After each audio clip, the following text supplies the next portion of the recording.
So we're now at level 5 of making great decisions. And the topic to consider here is, how do I get the team to make a decision? So let's take a quick look at a way that this could happen and a way that it could happen quite naturally.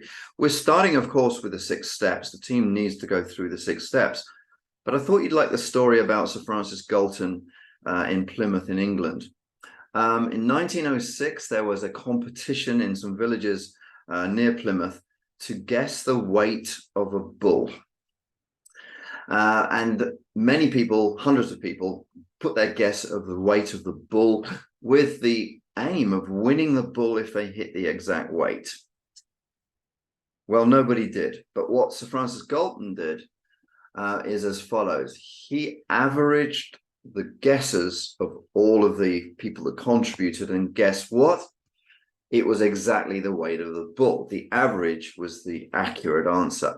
Your team have got the ability between them, and as you meet with people, multiple brains and multiple minds in a team atmosphere come up with a better decision, a more accurate decision. The average is better than the individuals.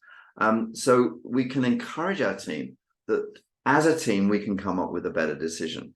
And I thought it'd be useful to give some useful techniques to you to help you implement those 6 steps. Let's take a look at some of them very, very quickly. Start at the top left there, nominal group technique.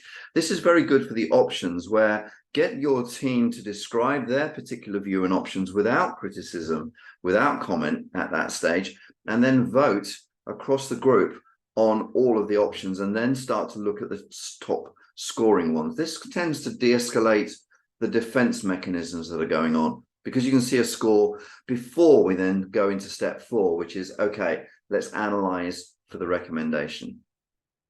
Creativity techniques are really fun and really important for stage 3 too. Getting the team to think outside the box, to come up with ideas that we wouldn't normally think of, maybe bringing in other people with other views, looking at other situations. A decision matrix is great for step number 4. And you've seen a matrix for step number 5 as well, which is the risks management. A decision matrix so that we look at the recommendations objectively, we score the criteria, we score the benefits, we score the downsides of the recommendation, and we then start to discuss in the team based on the scores. It's much easier for a team to discuss scores they have put on things and be impartial, much more impartial, much less volatile and emotional than it is for them to be asked their opinion and defend their opinion. That ends up more of a one-on-one kind of argument, or can do.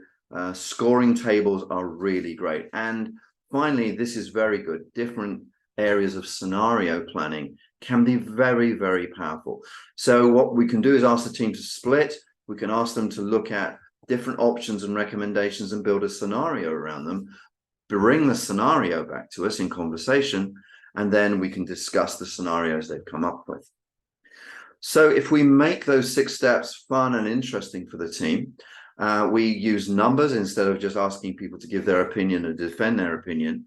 We get involved in scenario planning, risk analysis together. It helps the team mesh into a buy-in that says these 6 steps that we're going to go through are really good for our decisions, and we're all going to commit to go through those steps for an effective team decision.